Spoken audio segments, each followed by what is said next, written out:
I, keyword, originally come from? Where do I originally come from? You ask someone today, where do you come from? They say, Durban.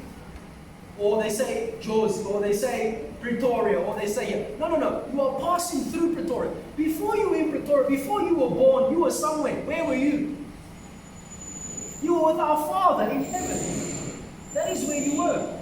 And then what happened? You got released onto the earth. Because if you think, for example, you come from Pretoria, you'll always be limited to what Pretoria people do. If you think you come from Durban or you come from Ikasi, you'll always just end up doing what people from Ikasi do the whole time. For example, I've seen this in my own life, right? So maybe and I almost guarantee that you know some people like this as well. So, and by the way, this happens in the white culture, black culture, colored culture, no mahupi, right? So, for example, you chat to someone and you speak to someone, maybe Islumu, and you tell them, and maybe the person's Mzulu. So you speak to them in Islumu or whatnot, and the person says, Now, where do you think that mentality is going to get that person down the road? Because now they're going to carry on with that mentality, then they're going to be limited to that for the rest of their life moving forward. Or for example, you speak to an Afrikaner in English as well, and you say to them, listen, have you seen the weather today? How was the game? They say, yeah, you're so praat met Afrikaans. Snaps Afrikaans. Thinking, you're not my way. That mentality is going to kill you down the road. Why? Because you'll always then be limited to how those people think the whole time moving forward. Compared to if you see yourself coming from the Father, sent from Him, on a mission, on an assignment, to fulfill a particular purpose, it changes the entire ball game. So where do you originally come from? The next one over here, number 5, is very important, what can I contribute to the earth? Meaning, what can I as a person, what can I give to the people around me? What gift can I serve to the people around me? And by the way, again, there's not a single person seated here today that doesn't have some kind of gift, some kind of talent, some kind of voice, something that you've been called to serve to our generation. Every single one of you have that. The thing is, the educational system never actually equipped you to realize that. Now you're stuck in this mindset of thinking, employment, I need a job, I need a job, I need a job, I need a job. Can I submit to you, my friend? Someone can fire you from a job, but they can never fire you from your gift. Because why? You were born with your gift. That is something that you carry and possess on the inside of you. That is what you have right now at your disposal. And the Bible says, not that your education will make room for you, not that your intellect will make room for you. It says that your gift will make room for you and bring you before great men.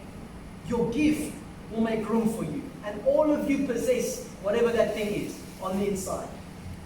Number 6, specifically, asking yourself the question, what have you as an individual, what have you made it through before? What was your journey? What battles have you overcome by the grace of God?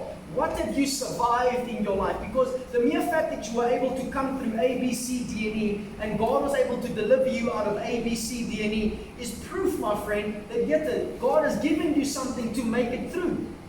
You possess a story, you have a testimony to tell.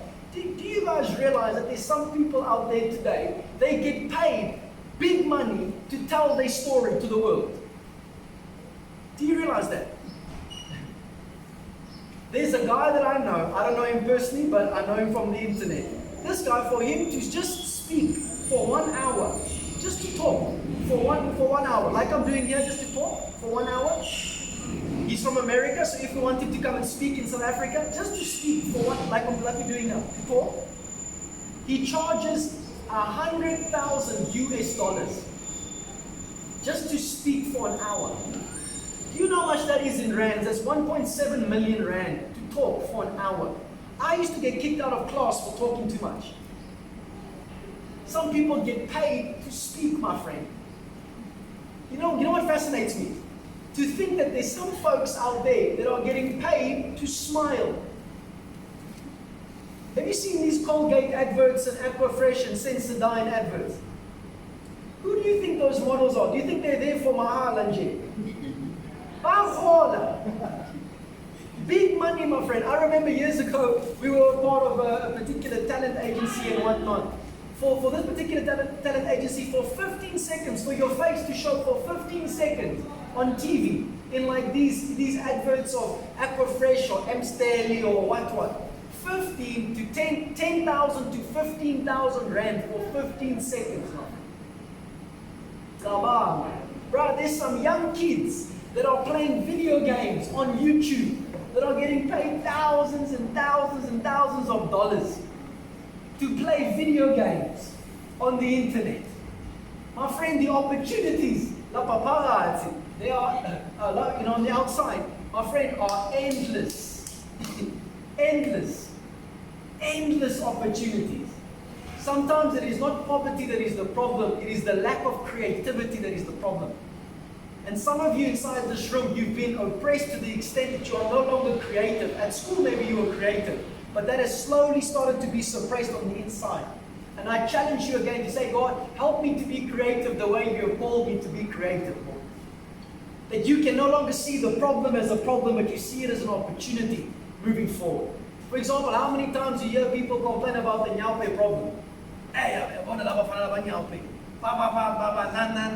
this. Somebody, my friend, is going to get paid big money to solve that problem. So asking yourself the question, what problem have you as an individual, what problem have you been born to solve? For some of you, it might be to even work with old people.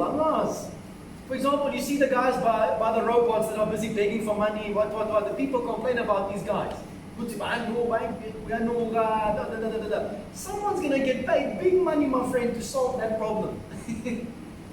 And then we're going to complain about the guy that gets paid big money that solves that particular problem. That's what we do in South Africa, unfortunately. Someone steps in to solve a problem and we say, blah, blah, blah, blah, blah, blah. But they're the one that stepped up to the plate to solve the problem.